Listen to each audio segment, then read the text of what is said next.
Stop. Before you make another move toward claiming your Social Security benefits, you need to hear this, because what you do not know is actively costing you thousands, potentially hundreds of thousands of dollars over your lifetime. This is not a drill, and this is not an exaggeration. Every single day, Americans just like you are walking into Social Security offices and pulling the trigger on a decision they cannot undo, a decision made out of impatience, fear, or flat-out bad information. And the system? It is not going to stop you. Nobody is going to tap you on the shoulder and say, "Wait, you are making a catastrophic mistake." That is exactly why we are here, to be brutally honest with you when no one else will. The difference between claiming at 62 versus waiting until 70 is not just a few extra dollars a month. We are talking about a gap that can exceed $100,000 or more over the course of your retirement. So wake up, pay attention, and let us cut through every myth, every misconception, and every piece of dangerous conventional wisdom that has been steering hard-working Americans in the absolute wrong direction. To understand the claiming decision, you first need to know how Social Security benefits are actually calculated. The Social Security Administration looks at your 35 highest earning years to determine your base benefit amount. From there, everything hinges on one critical number, your full retirement age, or FRA. For most people retiring today, that falls somewhere between 66 and 67, depending on your birth year. Your FRA benefit is essentially your baseline. Claim before it, and your monthly check gets permanently reduced. Claim after it, and you earn what are called delayed retirement credits, which boost your benefit by roughly 8% for every year you wait past your FRA, up until age 70. That permanent adjustment in either direction is what makes this decision so consequential and so worth understanding deeply. Let's be brutally honest about what's really happening here. Every single month you claim Social Security early, you are permanently surrendering money that is rightfully yours, money you spent decades working for, paying into, and earning. This isn't some minor financial footnote or a rounding error on your retirement budget. We're talking about a decision that could cost you tens of thousands, even hundreds of thousands of dollars over the course of your retirement, and most people make it without fully understanding the devastating long-term consequences. The system isn't going to warn you. The paperwork isn't going to spell it out in red letters. Nobody is going to knock on your door and say, "Hey, are you absolutely sure about this?" That responsibility falls entirely on you, and if you get it wrong, there are no do-overs, no appeals, and no second chances. So before you make one of the most financially consequential decisions of your entire life, you need to understand exactly what's at stake. Now let's flip the script entirely. Take that same $1,000 full retirement age benefit, but this time you wait until age 70 to claim. Here's where things get genuinely exciting. For every year you delay past your full retirement age, the Social Security Administration rewards you with delayed retirement credits worth 8% per year. That means over 3 years of delay, your benefit grows by 24%. Suddenly, that $1,000 monthly check becomes approximately $1,240 or more every single month. And just like the reduction we talked about earlier, this increase is permanent. It stays with you for life. Every future cost of living adjustment is now calculated on top of that higher base amount, meaning the gap between early and late claimers keeps widening year after year. Now here is where things get really interesting, and honestly, where most people start making mental math errors. There is a concept called the break-even point, and understanding it is absolutely critical to making this decision correctly. The break-even point is the age at which waiting to claim finally pays off more in total lifetime dollars than claiming early would have. Think of it like a crossover moment. Before that age, the early claimer has collected more money overall. After that age, the person who waited starts pulling ahead permanently. For most people, that break-even age lands somewhere between 80 and 82 years old. Sounds straightforward, right? But this is exactly where the majority of claimants misread the math entirely, and that misreading ends up costing them in ways they never anticipated. Here is where most people go wrong. They hear break even at 80 and immediately think, well, I might not make it that far, so I'll take the money now. That logic sounds reasonable on the surface, but it completely ignores the probability math underneath it. Consider this. A 62-year-old American today has a remarkably high chance of living well into their 80s.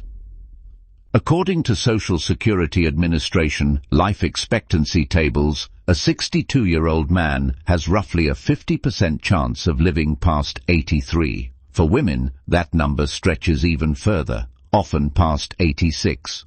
So when someone says they will claim early because they might not reach 80, they are essentially betting against the odds. The break-even point is not a cliff. It is a probability calculation, and the numbers favor patients far more than most people realize. Here is where the conversation gets really important. Most people fear dying early and leaving money on the table, but the far greater financial danger is actually the opposite, living longer than you planned for. Think about what happens if you live to 85, 88, or even 90. Every single month, the person who waited until 70 is collecting significantly more than the person who claimed at 62. And that gap does not stay flat. It widens every single year. At 85, the difference in lifetime benefits between an early claimer and a delayed claimer can easily exceed $100,000. At 90, that number grows even larger. This is not a small rounding error. This is the kind of gap that determines whether retirement feels financially comfortable or financially frightening. Now, to be fair, there are situations where claiming at 62 is genuinely the right call, and health is the biggest one. If you have a serious medical condition, a chronic illness, or a significantly reduced life expectancy, waiting until 70 may simply not make financial sense for you. The math shifts entirely when your projected lifespan falls short of that break-even age we discussed earlier. Similarly, if your family history shows a pattern of shorter lifespans, that is real, relevant data you should factor into your decision. This is not pessimism, it is honest planning. If there is a strong likelihood you will not reach your early 80s, locking in smaller payments for fewer years may actually yield more total lifetime income than waiting for a larger check that arrives too late to matter. This is one of the rare scenarios where early claiming is mathematically justified, not just emotionally tempting. Now, here is a reality that surprises many people. A large number of Americans claim Social Security at 62, not because of poor health, but simply because they feel they need the income. The paycheck stops, the bills keep coming, and Social Security feels like the obvious solution. But there is a powerful alternative worth considering. Instead of claiming early, you can draw down your savings or retirement accounts, like your 401k or individual retirement account during those early years, using that money as a bridge while you delay Social Security. Yes, you are spending down assets, but you are essentially converting those savings into a permanently higher guaranteed monthly benefit. That trade-off often works strongly in your favor over the long run, especially when you factor in inflation adjustments that compound on a larger base for the rest of your life. Here is something almost nobody talks about when debating when to claim Social Security, and it involves taxes. When you draw down your traditional IRA or 401k accounts in your early 60s before claiming Social Security, you may be pulling that money out at a significantly lower tax rate than you would face later in retirement. Once Social Security kicks in, up to 85% of your benefit becomes taxable, which can push you into a higher bracket. By strategically spending down pre-tax retirement accounts first, while your income is lower, you essentially get to convert that money at a cheaper tax rate. Then when Social Security starts at 70, your overall tax exposure can actually be lower despite the larger benefit. Financial planners increasingly call this a tax arbitrage opportunity hiding in plain sight, and the lifetime savings can reach tens of thousands of dollars for many retirees. Here is a dimension of this decision that most couples never even consider: the spousal benefit. When the higher-earning spouse delays claiming until 70, they are not just making a decision for themselves. They are making a decision that protects their partner for potentially decades after they are gone. Under Social Security rules, a surviving spouse is entitled to receive the deceased spouse's benefit if it is larger than their own. That means if the higher earner claimed early and locked in a permanently reduced amount, the surviving spouse inherits that smaller number. But if the higher earner waited until 70 and maximized their monthly benefit, the surviving spouse steps into that larger, inflation-adjusted payment for the rest of their life. This single factor transforms the delay decision from a personal calculation into a couple's financial protection strategy. Let's make this real with an example. Say John and Mary are married. John, the higher earner, claims at 62 and receives $1,400 per month instead of his full retirement age benefit of $2,000. Mary outlives him by 15 years. As his surviving spouse, she inherits his benefit. But it's that reduced $1,400, not the $2,000 he would have received at full retirement age, and certainly not the $2,480 he could have locked in by waiting until 70. That difference of over $1,000 per month, sustained across 15 years, adds up to more than $180,000. For Mary, that gap isn't just a number on paper. It's the difference between paying her bills comfortably and choosing between groceries and medication every single month. Now let's tackle one of the most common fears driving early claiming decisions: the belief that Social Security is going to run out of money entirely. You've probably heard this concern repeated constantly, and it genuinely worries millions of Americans. But here's what the actual data shows. The Social Security trustees project that even without any congressional action, the trust fund reserves could be depleted around 2033 to 2035. However, and this is critically important, that does not mean benefits disappear. Ongoing payroll taxes would still cover approximately 77 to 83% of scheduled benefits. That's a reduction, not elimination. So claiming years early, permanently locking in a 30% cut simply to avoid a potential future reduction of roughly 20% is rarely sound financial logic when you examine the numbers honestly. Another popular argument goes like this: claim early at 62, invest those checks, and beat the return you would have gotten by waiting. It sounds clever, but let's unpack why it rarely works as planned. The implied return of delaying Social Security is roughly 6 to 8% annually, guaranteed, inflation-adjusted, and backed by the federal government. To beat that through investing, you would need consistent market returns after taxes and fees, with zero bad timing. Here is the problem. Sequence of returns risk means a market downturn in your early retirement years can permanently damage your portfolio. Unlike Social Security, your investment account does not recover lost years of income.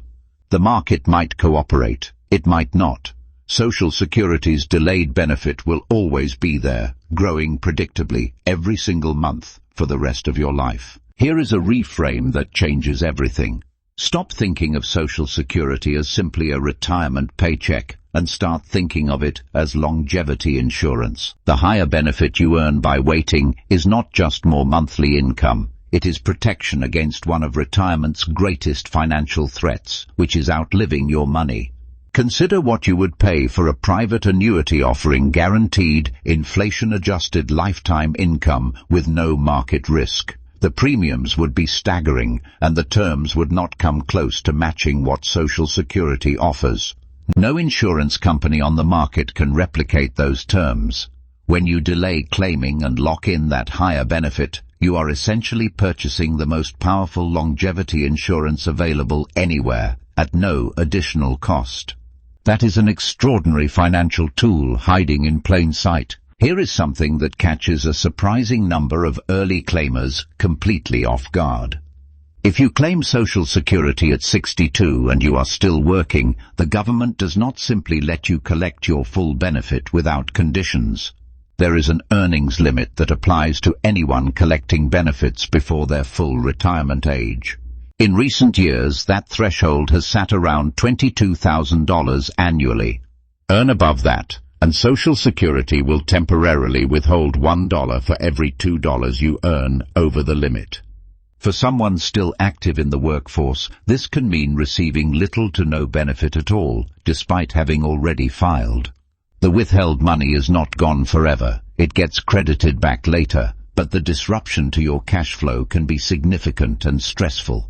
This is yet another hidden cost layered into the decision to claim early at 62. So let's bring it all together. The variables that should actually drive your Social Security claiming decision come down to 5 core factors. First, your health and realistic life expectancy. Second, your marital status and how your decision affects spousal benefits down the road. Third, your current financial need and cash flow situation. Fourth, your other income sources and overall tax picture. And fifth, your personal risk tolerance around living longer than expected. None of these factors work in isolation. They interact with each other in ways that make every person's situation genuinely unique.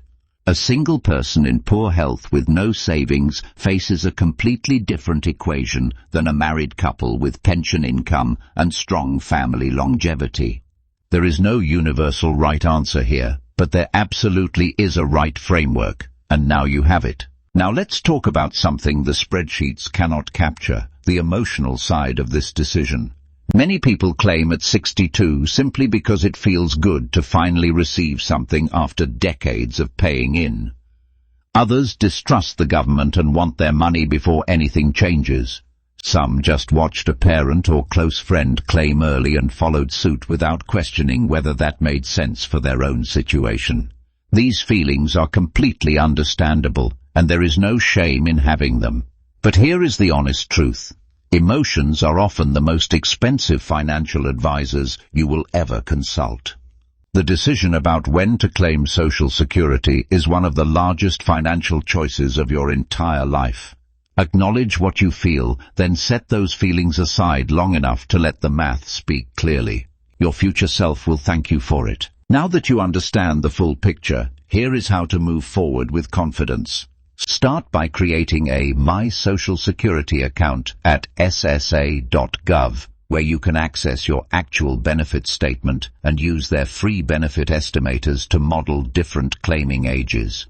These tools are surprisingly powerful and completely free. Next, consider scheduling a consultation with a fee-only financial planner who specializes in retirement income planning. Unlike commission-based advisors, fee-only planners have no incentive to steer you wrong. Ask them to run a personalized break-even analysis using your real numbers, not hypothetical ones. If you are married, this conversation absolutely must include your spouse. Discuss your health, your financial needs, your other income sources, and your long-term goals together. This is a joint decision with lifelong consequences for both of you, so make it a shared one. And if you found this valuable, you are going to want to watch our next video, 7 Things That Disappear the Day You Retire. Because retirement is not just about the money. There are things most people never see coming, things that quietly vanish the moment you stop working, and some of them can hit harder than any financial shortfall. Click the video on your screen right now, and we will see you there.